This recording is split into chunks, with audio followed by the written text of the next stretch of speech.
Welcome, everyone, to this week's episode of Sand Hill Road.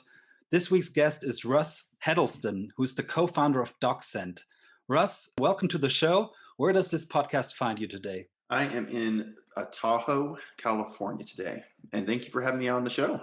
Yeah, I'm super excited. And I think my audience, who's quite active in the tech ecosystem, everybody has either used Docsend, been a receiver of Docsend, but maybe for the broader audience, what is Docsend and why should we care?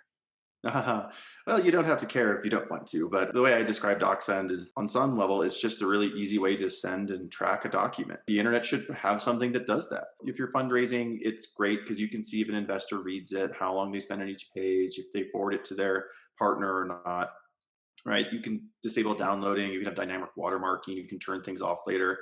On the recipient side, it's always really easy to use. You never need to have a DocSend login. It's like one of the things people hate about Intralinks is remembering their login. But DocSend has evolved over the years. So we also do e-signature. We have data rooms. We get used by sales teams and marketing teams and customer success teams. We've got about 17,000 customers.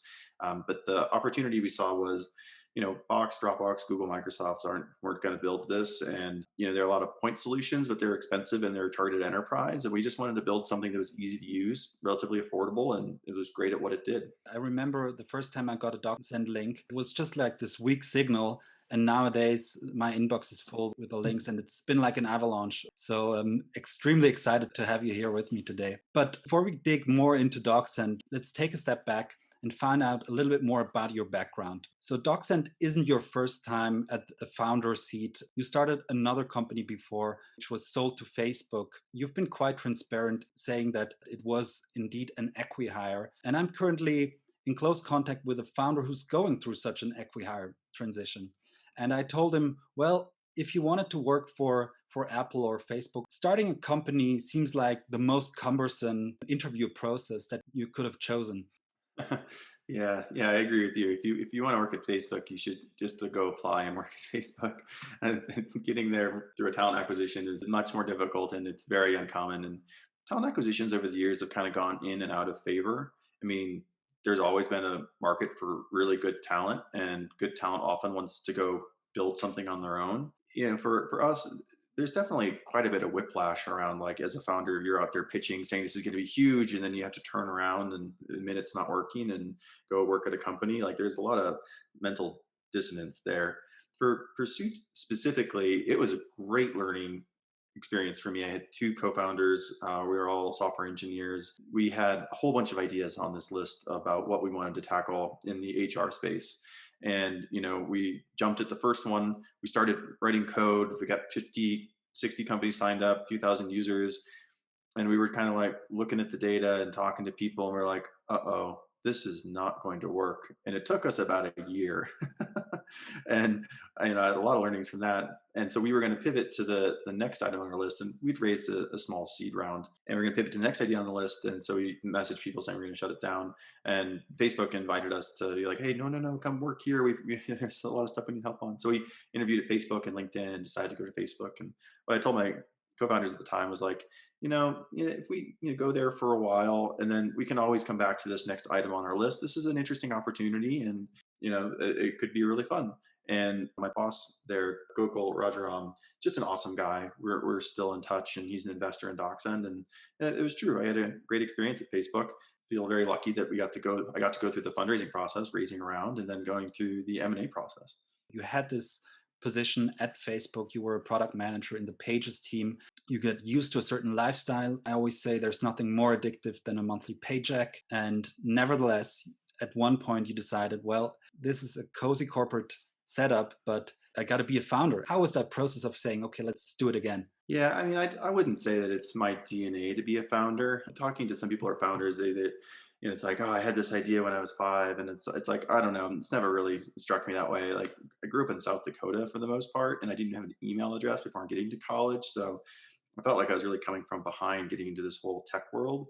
And for me, leaving Facebook, there are a couple factors. One is that I just finished a really big project. It was this timeline design, which they just have recently come out with the next iteration of. Launched that. It was doing really well, and we were just thinking about what's next. So I was kind of at a in between spot in my role running the product for the Pages team. And then more importantly, my two co-founders for Docsend, we'd all worked together. And at this other ad tech company called Gray Stripe, that company got acquired and they were leaving, and I wanted to work with them. So I think about it in terms of like, we've long careers. Where do we want to spend our time? And I really wanted to work with Dave and Tony. And we didn't actually know what we wanted to work on. So that was interesting. And I did know leaving Facebook, I was leaving a lot of money on the table. But my thought process was like, I think in the grand scheme of things, this is not going to be my biggest regret looking back and being like, oh, if I'd stayed at Facebook for a little longer, I would have made more money. It was more like, oh, this is going to be fun. And it's not even the case that it needed to be like we were starting something, but although starting something is fun. But yeah, that was kind of the thought process. And I left on good terms as well. Like still keep in touch with my boss. So I do think it's important for anyone who wants to start a company is leave on good terms, do very good work. People also ask me like, well, how do you find a technical co-founder? Do I need to learn to code? And it's always like, well, you go work at a big company, make friends, and then leave, and then keep in touch with them, and so you can convince them to come with you. So when I left Facebook, we did thankfully avoid the mistake we'd made the previous time of wanting to write code. Like as an engineer, it's really hard to not write code because you're like, oh my God, that's how I add value. So we are out there like interviewing potential customers, doing research, just talking to anybody, list of ideas and trying to figure out which one is the most promising. And that was a big shift. But I also knew from my pursuit time that time passes really fast. So as soon as you start writing code, you're putting inertia behind yourself and it's hard to change. It's hard to let go of it. It's hard to see it because you're in the weeds, but it's hard to see it from a high level. A year zips by, you're thinking about that. So what I didn't want to do is have the three of us, work for years on something that wasn't going to go anywhere. So that research up front and really being measured about it, I think was very helpful. It's interesting how the product idea at the point when you got the crew together wasn't fully fleshed out, because a lot of companies, they start out as a side project, side hustle to your main job. In the past, you said it's really important that you have a fully committed team together from the beginning, because otherwise you're never really sure when you have the equity split discussions. Are they really fully on board? Are they really behind it? You got to have Dave and Tony leave their jobs along with you and really work on this full time, which I think is quite the decision on their part and your part. In a sense, it's a luxury, but it's also puts you under pressure to come up with great ideas. They had already decided that they were going to leave and wanted to try something new. So that was the cue for me because they'd been at the company that acquired Gray Stripe for long enough. To your point about trying to make it on the side, I mean, both models work. I know people who have started very successful companies where it was a side project. For me, that's tough just because I like being all in on whatever I'm doing. To your point, it puts a lot more pressure on you if it is your full-time thing. There's an urgency that's hard to replicate. There's also an element of any given idea has like a moment in time when it could work or there's a window of opportunity. And if you're doing it on the side, then you're probably going to be making progress at a slower rate. It's not true for every idea, but we just wanted to go on. Another point to make too is that it's important to be personally financially comfortable. So for the three of us, we put in 100K not of savings, and we set a time limit of a year. Let's commit to a year and have enough money that we're not going to be stressed about it, and see if we can come up with something we're excited about. And that was in pretty stark contrast to my other startup because I was in business school at the time and I had personal debt, and this the pressure of starting something is high. So you want to make sure that you're minimizing the other risks that are and the other stresses that are involved in doing that. It's quite interesting that if you're stressed, you never come up with great ideas. You only come up with short-term solutions. I heard you talk about your first time around fundraising for Pursuit, which came out of a different situation, a situation of having to ask for money. Whereas in the second time around at Docsend, I think you were in a really fortunate position of having found a real niche and having built a first version of the product. Yeah. Yeah, there's a lot of interesting points there to make. And again, fundraising can be done a lot of different ways. People have different philosophies on it. And one lesson I learned, I think it's true pretty generally, is the first time around with Pursuit, I strung out pitching people over a long period of time. I was asking for intros and I would take a meeting here and I'd take a meeting there. And we never had a lead investor. I basically just got a bunch of convertible notes together. But it took me forever. I think it was like 6 or 9 months or something like that. And that was really painful. And that was time that was taken away from actually working on the product. So we got the round done, but it wasn't fun for me. And so and coming to to Docsend again, remembering that, so we put in some money, we've got personal runway, so we're not in a big hurry, but we built a beta version of it. We didn't have a marketing site, and we decided like, okay, well, we got enough conviction here. We want to hire some other people, and that was kind of the in our minds, like the point where we'd like to raise a seed round was like, well, we're going to hire other people, then we'd like some outside capital. So I set aside just 2 weeks, and I said, if I can raise in 2 weeks, great. If I can't, then I will come back again in a few months after making more progress. But I figured, well, at a minimum, I'm going to get some great feedback. A nice excuse to keep in touch with some of the people, because I'd already kind of met a bunch of people, when I was pitching for Pursuit. So I set up, I don't know, 30, 40 meetings in a 2 week period, but it was still tough. I got a lot of no's. And then I did get one yes from Jeff at Uncork. And so he gave us a term sheet, and I had pitched him back with Pursuit, and they said no there. I think it's also important to remember for founders that you don't lose face if someone says no to you. Keep in touch with them. Like, they'll invest in your next company. And even if you only have like a mediocre outcome, but you run it well, investors love investing in serial entrepreneurs because you learn so much. Like, you've de-risked yourself by being through the process before. So I pitched Jeff on a Friday. I actually pitched Charles on his team, who's since gone on to form his own fund. And then I pitched the partnership on Monday. They gave me a term sheet Monday night. I turned around, asked everyone else, like, hey, I got a term sheet. Anyone else want to give me a term sheet? And there was a no. I didn't realize for seed funding, it's not collusion. It's more like you get a lead, and then they only take half of the round, which is different than Series A or B or beyond. Everyone else just wanted to fill up the rest of the round. So I went from a lot of maybes to a lot of yeses. And then I emailed everyone saying like, oh, it looks like we have enough money. So if you want to be included in this round, let us know why. And then as soon as you tell that to people, then everyone freaks out. So someone who's like, oh, maybe I'll invest 25,000. They're like, I need to have at least 500,000. Otherwise it's not worth my time. And so we went from, in a few days, having like nothing committed to having like $4 million committed, or 4.5 or something. And we only are asking for 1.5. We increased it to 1.8. We just flipped really quickly. So I think it was very helpful though, that it's like you don't want to be grocery shopping while hungry type of thing. Like, we knew what our backup was. Like, we were comfortable that we didn't need this money right now, but we did need to raise at some point. And we were fine, running through this, getting some feedback and trying it in a few months. As it turned out, we found someone who had conviction in what we were building and was willing to lead the round. No, I think that's such an interesting behavior that happens once you get a strong lead. And Jeff Clavier from Uncork, he's definitely well connected and well respected as the lead going in. And then you had, I think, Lara Hippo from the East Coast, right? And Cowboy Ventures joining the round as well. And when I looked into your overall financing history so far, I would have expected you to have raised multiples of what you've raised now in total. Talk to us a little bit about being capital efficient. Sure. And I think like Silicon Valley especially gets really fixated on like the number of dollars you've raised and like that valuation. But that is actually a little bit different than the value you're creating. And certainly more money can help in many situations. But I think for any given founder working on a particular idea, that idea is going to have some benefits to it, some drawbacks to it. Like, if you as an entrepreneur see an opportunity, that opportunity might be better attacked by going up market, enterprise play. It might be better by doing a long tail SEO play or a self-serve play. It depends on the idea. And once you get far enough into your company, there are actually a lot of things that are outside of your control. It kind of becomes a path that makes the most sense. So sometimes you can hire a CEO and you can move into a different role. And, sometimes the founder sticks with it. But so I think for Docsend, we've done a good job following the thread of what makes sense for us. But our funding journey was we raised 1.7 million for the seed. And then before we really had any revenue, we actually raised the Series A from August Capital, which was 8 million. Our thinking there was it was inbound and we didn't need the money then.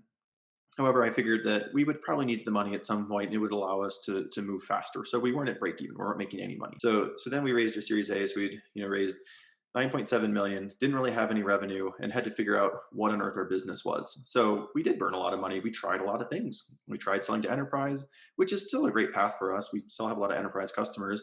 But what we realized was that the Docsend, just by nature of how it works, you get Docsend links.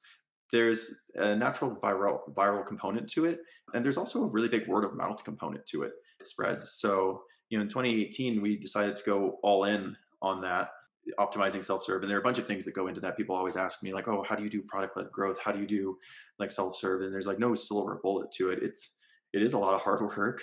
It involves a lot of talking to customers. It varies based on what is your business and what is your product. But we made a lot of smart optimizations to it, and it started to take off. So by the time we got to the stage where we could raise a Series B, we didn't actually need to. And so we raised 5 million from DCM, which, if you're just looking at our Crunchbase, might look like a bridge round or not good, but it was actually a big up round. It was just we didn't need more money than that necessarily. We had a term sheet for a lot more, but I felt that investor would push us to go up market, and I do think it's important to focus. So we were a small enough team that we were like, no, we're just going to focus on this. We can go up market later. And so that's the thread that we've been following. And we get pitched more money all the time now, but capital isn't actually our biggest hurdle. We would only raise more money to basically just announce to the world like, hey, we're doing great. And sometimes people do that. They raise more money just to have a new mark to market and for recruiting. But for us, and what I tell our employees is like, we're not keeping score based on capital raised or headcount. We're keeping score based on just building a great company. So that's what we've been focused on. But again, it's really different for every company. I am really happy we took that Series A because that did allow us to take risks to try more things. But the goal has never really been to be super capital efficient for Docsend. However, it's like we were going to raise 30, 40 million bucks. Like, it's also kind of awkward to have that much money sitting on your balance sheet. We tend to work backwards from like, what do we want to do and what do we need to, like what resources do we need to accomplish that? And it just happens to be the case for us that we don't need outside capital. We don't need necessarily to raise money for validation. We've got a really great team, and the people we recruit like us just because we are good at what we do. We have a product that people really like, and we're just kind of a low ego, no nonsense, like just really talented team. I love that. I love that. I can feel the no ego South Dakota mindset really shining through a Docsend, because these two sides of the spectrum. I always say, on the one hand, you have the people who do the vanity rounds. They get really good at spending other people's money. They talk about product market fit, but at the end of the day, they build a company for the investors. And then on the other hand, you have the indie hackers crowd that's super capital efficient and, trying not to raise a single dollar, and then they can't run any experiments. So I think there's a golden path, and I think you're probably on that one. But let's take a step back now and focus a little bit on Docsend and the product, starting with this realization that the PDF attachment hadn't been updated since the mid-90s, and really building from there. Maybe talk about the very first version of the product. At one point you said it was built with probably $100,000. What did it look like? The real cost was the cost of labor for me and my co-founders, because we have a lot of job opportunities. As you said, the Facebook check is, addictive type of thing. So it was really opportunity cost, and software just does not cost much to make these days, right? Like anyone can just hack something together, like learn to code, come up with a design. So the cost of building it isn't really an important metric. Although I will say that if you're just building SaaS is very high margin, very low cost.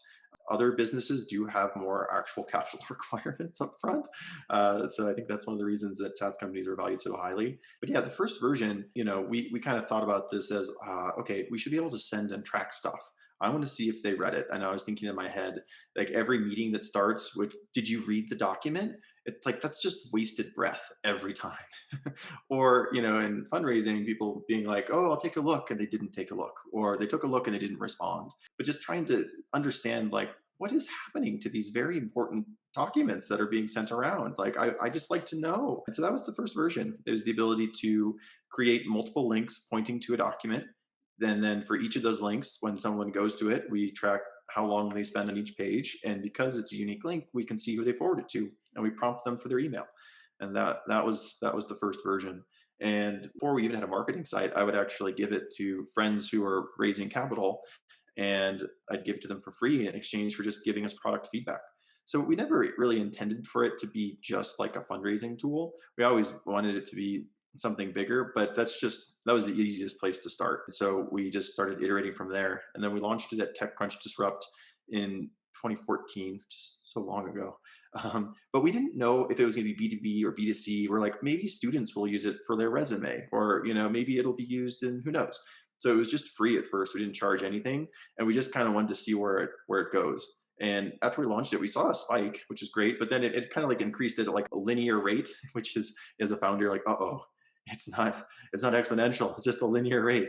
But over time, as we've evolved it, we've been able to find a way to make it grow closer to exponential. Certainly better than linear. But there's been a lot of learnings in there in the meantime. But it's also interesting that as you get adoption for your product, as long as you're continuing to talk to people and get their feedback, you'll actually see new paths open up that weren't available to you when you started the thing. And that's certainly been true for us. Startup founders are a very receptive group of early adopters, but for Docsend now, not the biggest customer group. Even though it's not your largest customer group, if I go to your site, I can still find a lot of content that is useful for founders, including the metrics. How long does a VC spend on average? 3 minutes or 4 minutes on the successful versus unsuccessful decks. You have this startup fundraising network. You have all kinds of great initiatives. Yeah, so when we talk to our company about what is Docsend, we describe it as a horizontal technology that we have to market vertically. And the mission statement for the company is to combine common workflows for sending documents externally into one intuitive solution. And that gets used in a lot of places. So, even though we started in the startup world, we sell to banks, we sell to big sales teams, we sell to Fortune 500. Like we across our 17,000 customers, it's a lot of different use cases for it. But again, coming back to the marketing it vertically, like we have a team that's just dedicated to the startup use case, which is great. And one of the other things we recognized is that people ask like, well, how do you get press? And it's like, well, it's really hard to stand out. One great way to get press is to use a unique data set that you have. And we happen to have a unique and interesting data set in a market that's very, very opaque, fundraising. And so by coming out with those lessons, those learnings, doing that research, it's a really great value add to the community, but it's also good for us as a business. And just because we're marketing to startups doesn't preclude us from marketing to sales teams or to banks or to getting into any of these other use cases. It's also pretty helpful. Like if a startup founder fails, they join another company, they'll probably use Docsend again. Or if they succeed and they start hiring a bunch of people, they'll probably hand it to their sales team. So in many VCs will say, do not target the startup world. It's just too tiny to build a venture scale company, which is true. However, it has some great properties that can be really useful depending on the type of company that you're starting. And this fundraising network, there's also this ability to have your deck reviewed by a team at Docsend. I think that would be quite interesting for my audience. What does it entail? Maybe a shout out to this program. I think it's a great initiative. Sure. Yeah, that's really fun. Like as we, our marketing team, quarterly will go through our new ideas, like what verticals are we going to go after, what programs are we going to run, and like what are just some crazy ideas. And the Docsend Fundraising Network was one of those crazy ideas.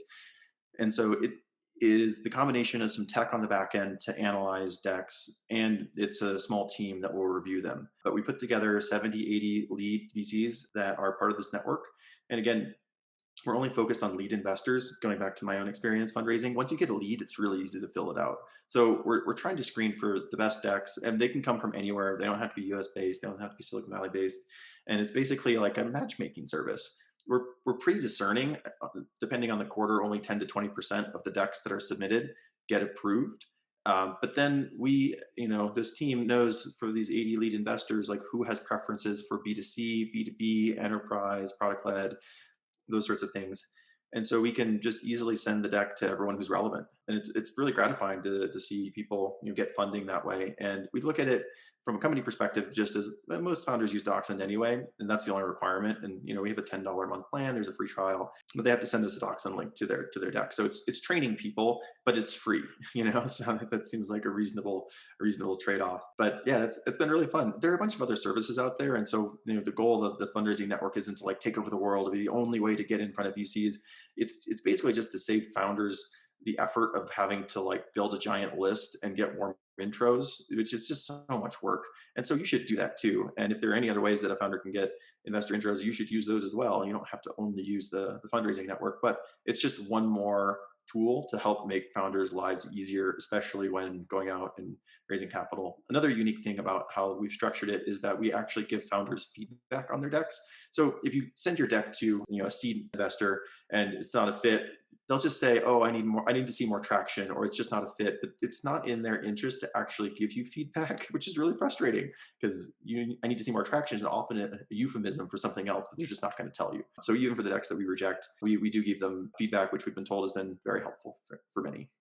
I think what you're building there, it's a company of its own, and which a number of people have already attempted to be Yeah, this the true. central marketplace. But it's definitely the perfect wedge of actually being the platform through which data flows. Talking a little bit about expanding your customer base to other verticals, and you mentioned that you are verticalizing your use case. I think one early adopter group after the core startup founder group was salespeople and I think marketing agencies. Talk to us a little bit about expanding to other verticals and what the adjacencies were and how that came about. Yeah, yeah, that's a great question. And again, there are many ways to go about this. We just have we have one particular view on it. So the way we think about expanding our product is we start real simple with actions that you can do: send, track, control, execute. Those are very basic, right? And I still think that Google or Microsoft should be building Docsend because I think it's a big opportunity, but they're not. So this external sending thing is something we can focus on. So we take those core actions and then we build those into workflows. So you can think of like the deal sourcing workflow. That's what I described at the beginning around I'm going to send this, I'm going to send 10 links to 10 different people, see who's reading it. And that information will help me prioritize who cares and who does not, helping me do my job faster. That's a workflow that applies in sales and applies in fundraising and applies in a lot of different places. We also look at deal management, which is kind of our Spaces or data room product. So that would be like, it could be an M&A, it's a data room, but it's also like a sales deal room. We think about relationship management as another workflow. So that's investor relations, that's customer success, that's an investor portal. And then we think about execution, which is just signatures, which is something that we'll be doing a lot more of this year. And then those workflows apply to different use cases. So then through that lens, you can say like, oh, fundraising, investor relations, sales, customer success, M&A, like agencies doing things like getting things signed. And so we take a look at who is using the product because people find very creative ways to use the product. And then we learn from them. And then we figure out how do we put that up on our website and how do we attract more of those people. And so we've been very methodical in how we've kind of increased the edges of the product. And we do have some product philosophies around we're not going to go do anything that's too niche for a particular vertical. We want to do things that have the most leverage across the most users. So that kind of keeps us necessarily horizontal. And then, we, instead of building something to, take it, we're going to like build this whole new thing that's like further away, like really, it's like, no, make the product better for the people who use it today, which increases engagement.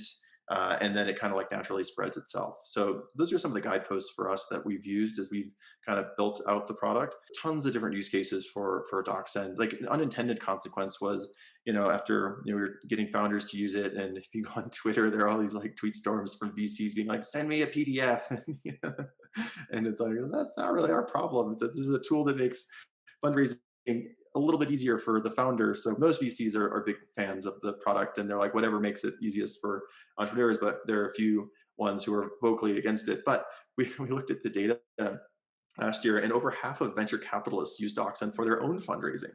So we're like, oh, we should talk about that on our website. So we now put up there, language around how do you use Docsend to run your annual LP meeting, or how do you use Docsend when you're raising your venture fund? Subtly different, but kind of similar to your startup, raising money as a startup.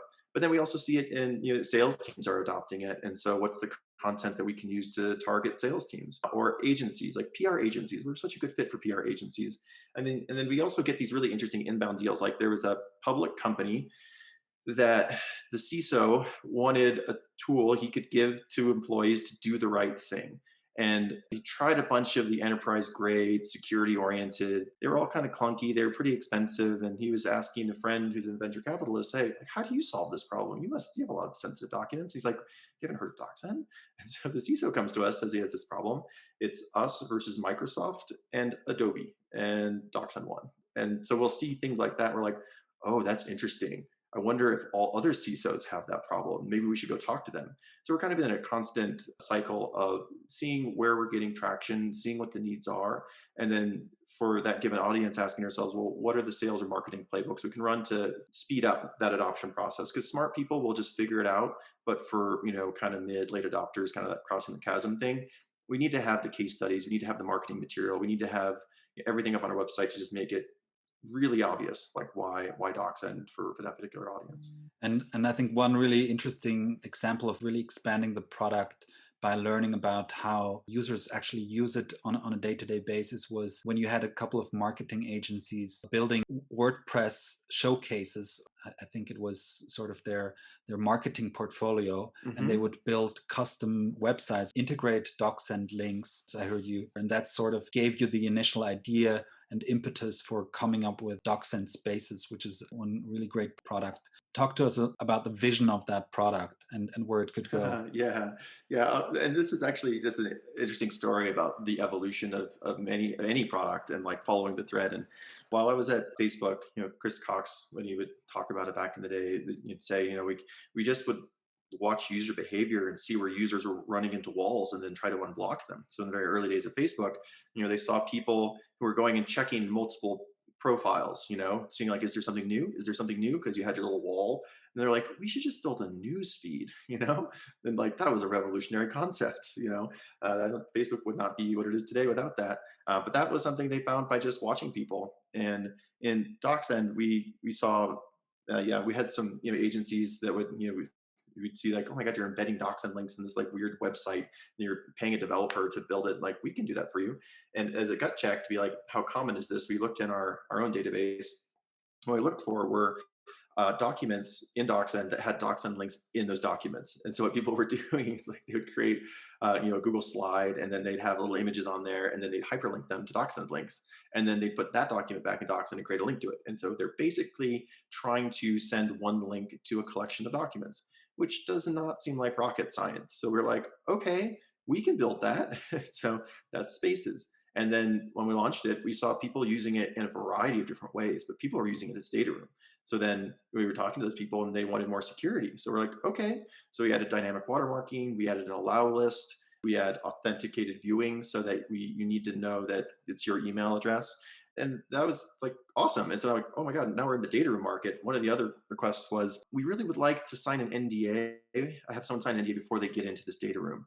So we're like, okay, we can build a one-click NDA thing on it. And we kind of like looked at it and we're like, okay, well, we could use DocuSign or HelloSign's APIs, but those are kind of clunky, and we already have a lot of the viewing technology built, and so we'll just build our own. So we built the back end to be legally compliant, e-sign, and we put that one-click NDA feature in there. And we also kind of came out with this kind of like, but you can just send an NDA side along and get it signed. And then suddenly people just started using that a lot, and they're like, we want the rest of e-signature too. And so we're like, okay, I guess now we're also in the e-signature business. And so we're in the process of building that all out. And they all fit together really well. So these aren't like, it's not like enterprise software where you have to do customized stuff for each client, and then you kind of end up with this Frankenstein thing. Like, as we build docs, and we're pretty thoughtful about keeping it intuitive and making it all seem pretty seamless together.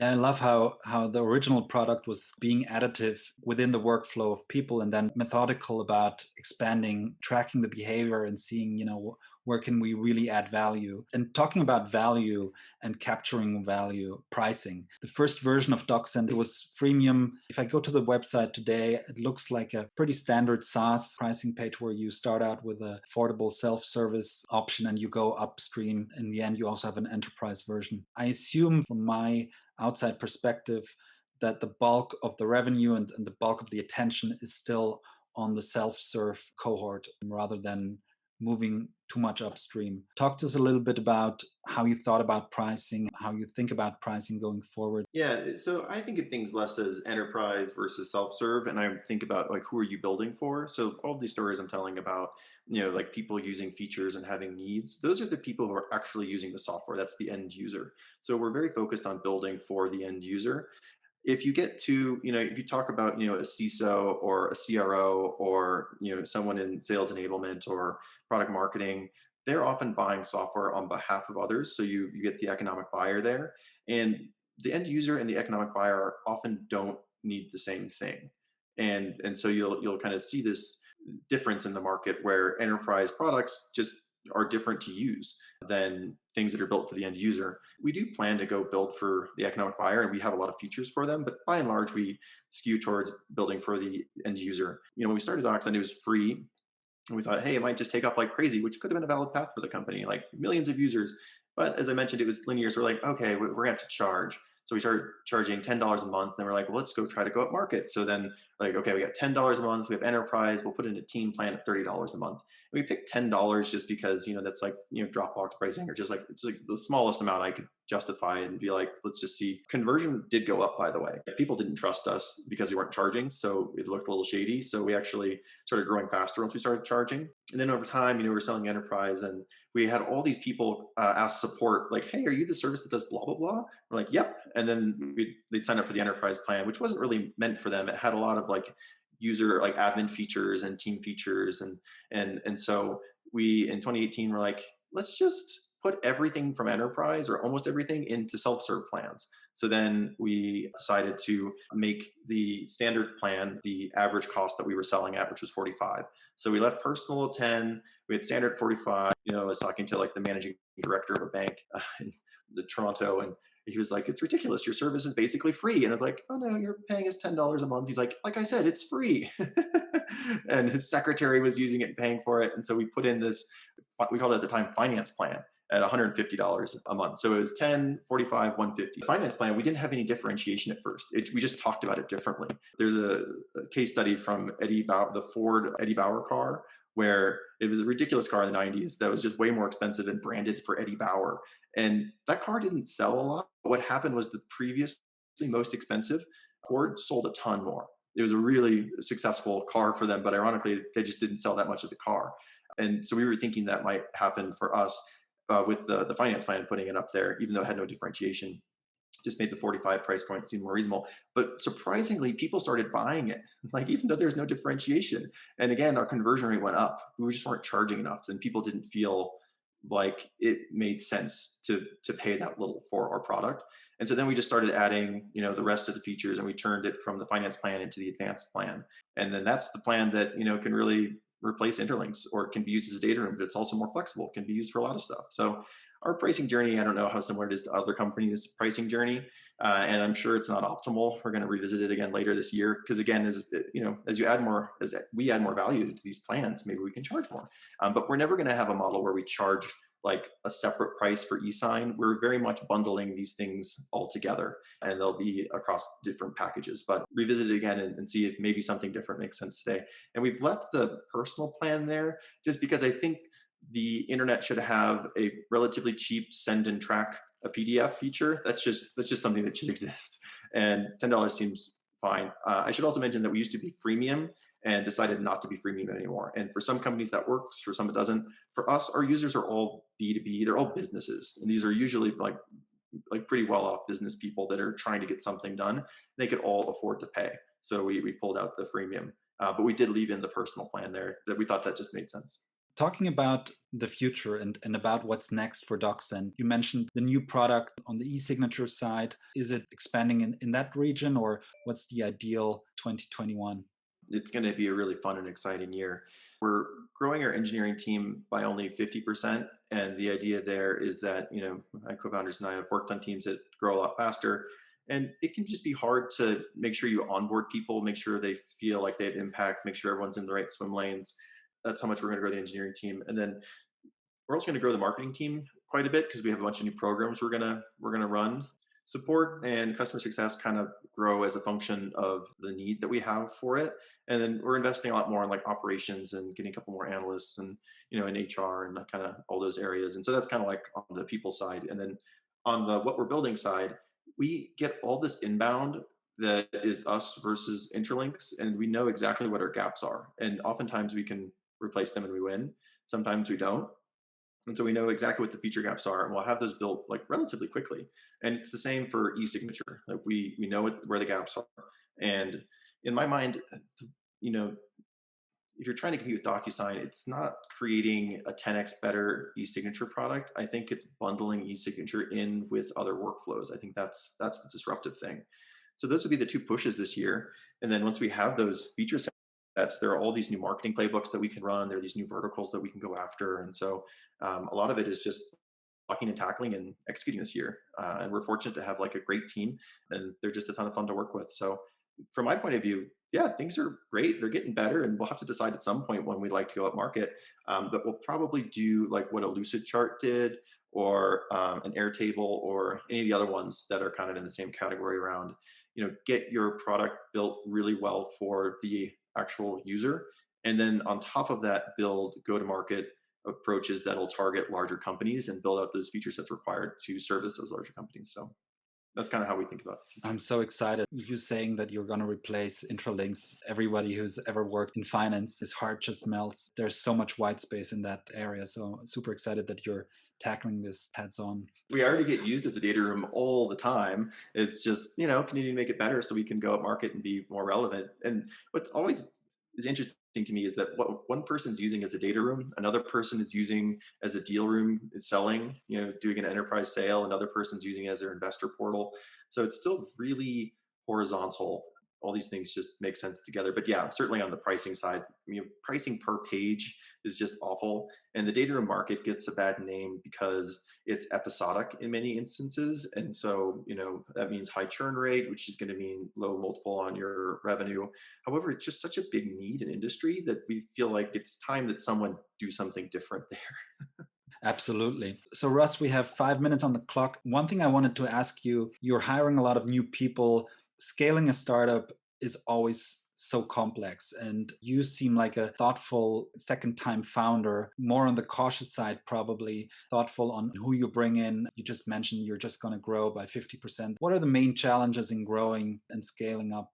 Depending if you're doing a hyper growth company and those are typically like outbound sales type of things, then it's kind of different how you run and scale your company. At least for us, as we invest in great people, like, we pay really well. We invest a lot in our managers. If you're only, and again, coming back to why we don't need more money is that we're growing a lot faster than 50%. So we don't necessarily, it's capital isn't our limiting function right now. But if you're growing at that rate, you can actually afford to promote people. Like, people will learn in the jobs and they can take on more responsibility. But if you take a first-time manager and say hire 10 people, you're not setting them up for success. So when we look at this year, we're going to be able to scale really well. It'll be hiring at like a good clip. It'll feel fun and interesting, and we'll be able to promote people as we hire. We try to make sure that we give people all the tools to do their job well. And if it's not working out, we're very good at just parting ways sooner rather than later with them, so they can find a place that is a fit. We say there's a fit for everyone somewhere. It just might not be at Docsend, but we're fortunate to have like just a great set of people. And in terms of, I have to ask the question in terms of remote hiring, has this always been part of your company DNA, or has that changed over the last couple of months? This has changed for everybody. Yeah. We were, before the pandemic, planning to have kind of a hybrid model with an office in San Francisco, but we kept finding great people, right? Like the war for talent's real, and we're competing with public companies. And so when we find someone great, we want to make it work. And so, since the pandemic started, like, we were already set up well to be remote, so it wasn't super jarring. And we're very good at being asynchronous, writing things down, being really organized. And so it's actually felt pretty normal to just interview and hire people, even never meeting them in person. So no complaints like on our side. And people have moved to San Diego, they've moved to Minneapolis, they've moved to a lot of different places. And so we try to be very supportive of them and whatever they want to do. And when the pandemic is over, I think there will be a lot of value in working together sometimes, but there's also a lot of value in not having to commute an hour each way every day. So it'll be some blend of the two. Absolutely. So, Russ, thank you so much. I want to conclude now with you giving a shout out where people can find out more about you, what you're up to, and webinars Docsend is doing, because you're so active in the community. You brought in Cassie, who I know from Atrium. You put out lots of great content. Maybe give a shout out. Yeah, so yeah, definitely shout out to Cassie. She's fantastic to work with. And Nick runs our newsletter. Follow that. It's got really great content, really great stories, primarily targeted at like founders and VCs and kind of like the startup market. But that's a great way to keep updated on what we do. We're going to come out with a lot more research this year around, pre-seed, seed, even like venture capital fundraising, to try to keep up with the times and see how those processes are changing. And if you're fundraising, like how you can set yourself up for success. So keep an eye out for that research. Take advantage of the fundraising network if you are fundraising. I'm just Russ Heddleston on Twitter, so feel free to follow me. Or, Rohan is a friend of mine from undergrad who started this app called Clubhouse, or look for me on Clubhouse, because that's been a fun place to have some impromptu kind of conversations with folks as well. Yeah, I know on Twitter you get a lot of heat from some VCs, and you've been quite active on Twitter defending yourself and standing up for yourself. It's often just correcting some misunderstandings, I would say. It's not antagonistic in any way, but we do try to educate everyone and, make sure everyone understands what it is that Docsend is all about.